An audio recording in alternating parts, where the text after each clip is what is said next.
Nú eigum við aðeins að fara yfir í sín, það eru miklar fréttir þaðan í rauninni, ég held nú að þetta sé svona einhver ólga þarna sem að kannski einhver spenna, ef við líkjum þessu við jarðskorpuna og það sé gos og eitthvað þess áttar, að þá þarna það þegar að 13 lykilstjórnendur hafa horfið af vettvangi á einu ári.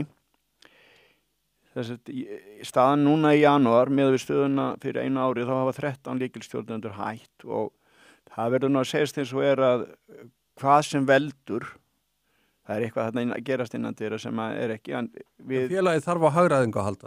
Það náttúrulega alveg afkoman bara vonbrigði. Já, afkoman vonbrigði og þeir sem eru og stjórnendur fyrirgefðu Jón, stjórnendur bara hafa ekki verið langlífir hjá félaginu undanfarin misseri.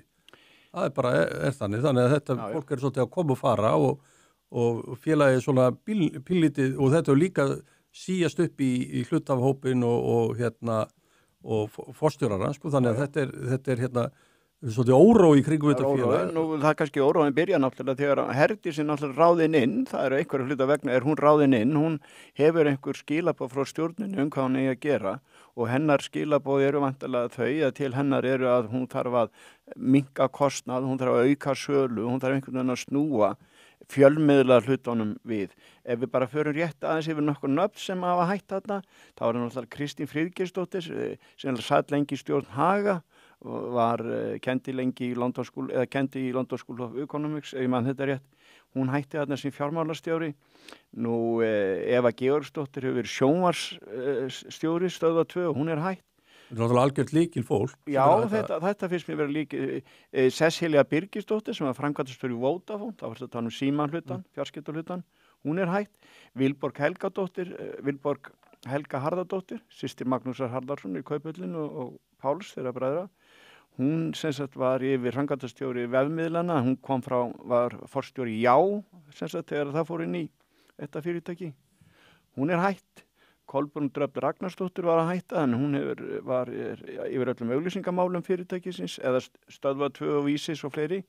Þannig að þegar að fjármálastjóri farin, sjónvarpsstjóri, yfirmaður auglýsingamála, yfirmaður vefmiðlana allra, framkvæmdastjóri Vodafone, fjarskiptahlutur, þá náttúrulega litli hluta var eins og við að standa við að segja býtu hvað eiginlega að gerast þarna. Það einhvers konar niðurskurður. Já, þetta er eitthvað sem við verðum svolítið líklega að sinna vangaveltum í kringu þetta því að mér ekki síst vera reitt mikla vangaveltur í mannlíf hefur nú. Já, hefur ekki reynið trausta eitthvað. Já, það er svona. Hann hefur eiginlega verið að pankast á sig eins og við notum hans orðalag. Skilgreining í blaðamennskunni. Já, hann svona eitthvað en það breytir því ekki, hann náttúrulega bara að segja þarna frá staðreyndum og hann á vangaveltast með það. Já. En það augljóst mál að svo líka annað eins og þú nefndir einhvern tímann í þættinum og það bara spurningin framtíðarsýnar ef maður nota það leikar sem með orðið framtíðarsýn. Já.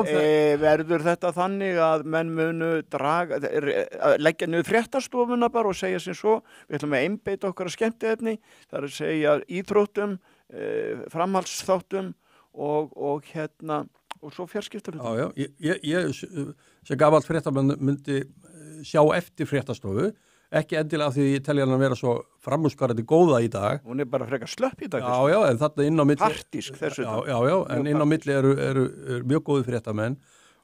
Ég veit ekki, Kristján Már finnst mér verið orðin bara bestur þarna inni. Já, þarna er margt ágætt fólk, en sko, það væri samt sjónarsuti. Þetta er orðið ansi alvarlegt þegar svona fréttastofu sem sinna grunn fréttamennsku hverfa. Þá sé ágætt að sko, menn eins og við séum hér að reyna að upplýsa fólk með almennum hugleiðingum og spjalli, þá þarf að vinna grunn fréttamennskuna líka og það veltur allt á því.